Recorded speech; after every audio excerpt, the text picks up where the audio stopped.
Garden Walk, Friday, January 17th, 2025. This is Poquito, our guide. This is a weird thing that my friend built for me. This is how he thinks you should do for a chimney for a wood stove. I don't know. It's weird. It works though, and I think I just wanted to put 2 feet or 4 feet of old pipe back on the old flue pipe back up on there and wire it together. Somehow it's all trashed, but well, it'll make draft a little better. Well, he said, "Oh, I can do the way I want to do it, just as fast." And so, okay, we did that. Here is the outside washing machine. Cost to me was $20. It works. It takes a little manipulation but it's got the mechanical clock, where you can turn the dial and stuff. So I just turn it to cold and I turn the water on it, and after it spins, you got to get the stuff out of there or turn the well pump off. This is some stuff drying. There's a dryer inside, but it doesn't get used until I've gotten rid of some of the water in the energy efficient way. This works. In the summer, you could throw it on there like that. It'd be dry by evening. You don't have to do anything. And I just air fluff it and throw it in the bin. Mr. Tractor here, that's called a tandem disc if you don't know. And do care. It wasn't running. It had carburetor problems, which were in the ignition, as my dad used to say. Because carburetor problems are almost always in the ignition. And it had the rotor was junked. Oh, the wind's blown over my parts. I'm going to have to pick this up. It had like a fried, since I'm telling you about it anyway.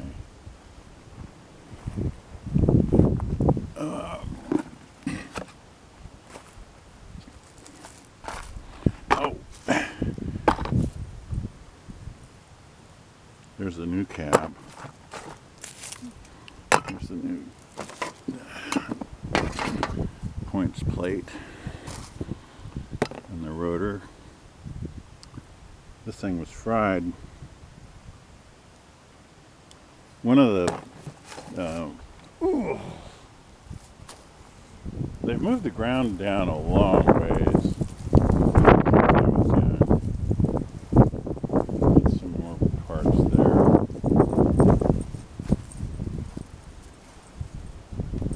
I have learned, my friend's doing the work because he's not really a mechanic, but he's much less incompetent than I am.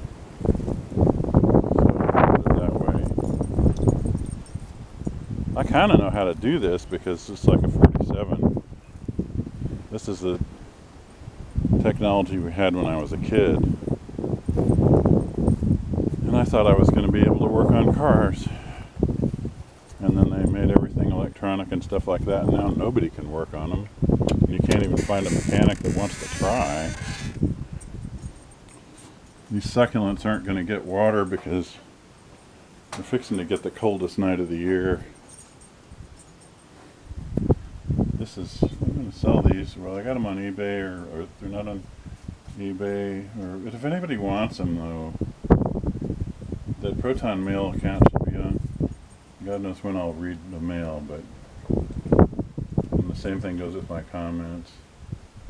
If people put likes, I'll see them eventually, and I appreciate them, but I kind of think of it like, don't put likes just to be nice. Put them there because you want me to make another of that kind of thing. And then, see, these are these guys. What's left of, if you look at the older garden walks, you see a lot more of them.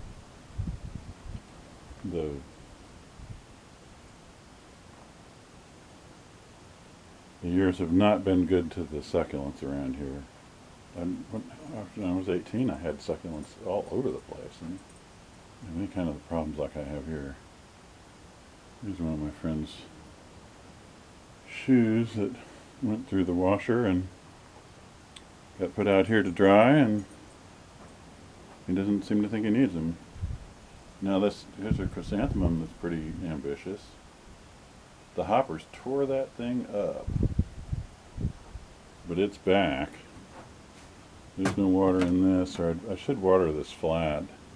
I put columbine seeds in here, but that was months and months ago, and this is seeded with cactus seeds. I don't think anybody's going to come up.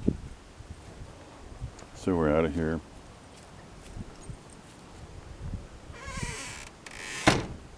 This is, I think, a wild mustard.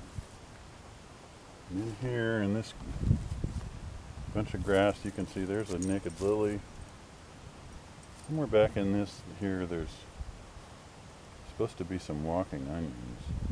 I think that's one of them right there. No, that's grass. All you do is just fiddle with it a little bit with your fingers pretty gently, and then smell your fingertips. If you don't smell onions, you haven't been touching an onion. There he goes. He runs a lot of the time with, he runs like, there's the quarry. He's got the speed, but not the technique. He's chased that same rabbit quite a few times. But it's okay. I'm not crying for the rabbit if he gets caught. If he gets caught, it's dog food. If he doesn't get caught, he just mostly eats grass. I don't think he's really hurting me any. So I don't care.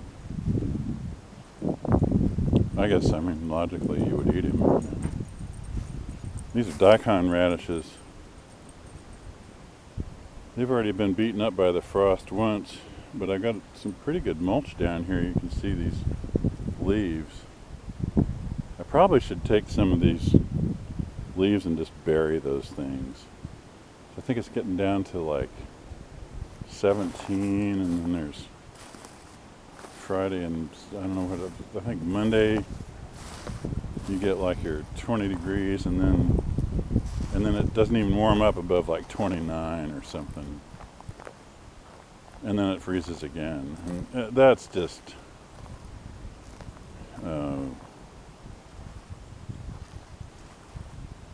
you get down like to 20 after a whole day of not getting, above 30. You're talking like some pretty serious frost damage. That little wire stake there marks a dormant red salvia. There's some blackberry. Because I dug these up and moved them over here, and I didn't get those things to root at all. I mean, I had some roots. They just die. I don't know, there could be a tiny bit of life in those roots. We could look up in spring and go, whoa, here comes a blackberry. I used to have thornless boysenberries in Santa Rosa. These are just a garden variety, the little grocery store green onions. They were condemned to the dumpster by, and this is radishes and turnips over here, and if you can see lines of grass that look different, that's wheat. The onions were forsaken and thrown in the debris box, and my friend rescued them and brought them over here and I stuck them in the ground, and they acted like they were all dead, and some of them came back. This is a tip for you when you put green onions on sale. If you've got the ground for it, just take a little trench and get a couple, like get some extra ones, and however many, and put in a row there, and water them in, and they really don't need much water, so probably only have to water them like, I don't know, even in the heat of summer in West Texas, every few days. That's all you need. And they'll grow and they'll get big and fat, and they taste just as good as the little ones. So you're increasing the amount of onions you're getting. These are elephant garlic. I just put these in this past summer. I had a friend on Gab, and I was, I'll give you a bunch of these elephant garlics, and next summer I will. Nobody seems to even be trying to contact me and ask for seeds and crap, and okay, if nobody wants anything. But I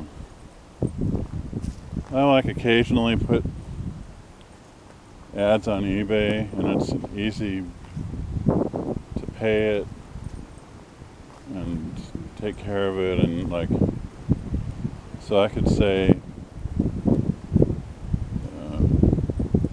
gather up next summer. It's about July or August when these elephant garlics are all the way down dead. I put some more of them over here. That's what those are.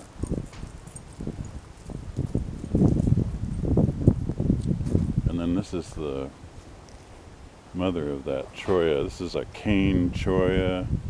It's a reddish purple flower. Real pretty. Don't mess with them.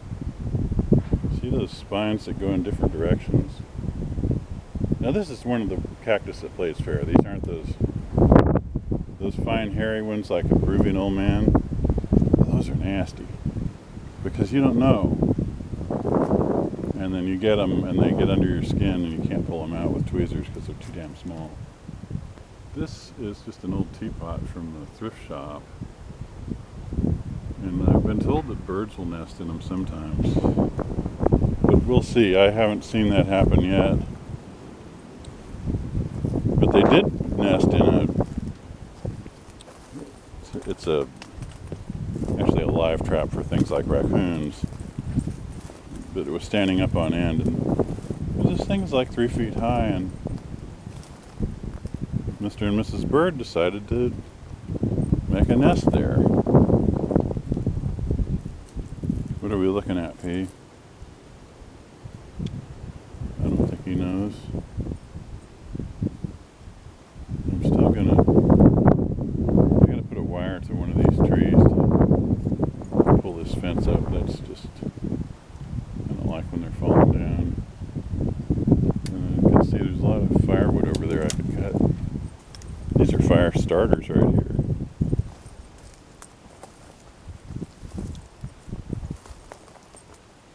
It's the reason why, if you have space like this, you got to go out in the country where there's not much work, and there's not like theaters and nightclubs and crap. And if you go to this kind of place, then you can get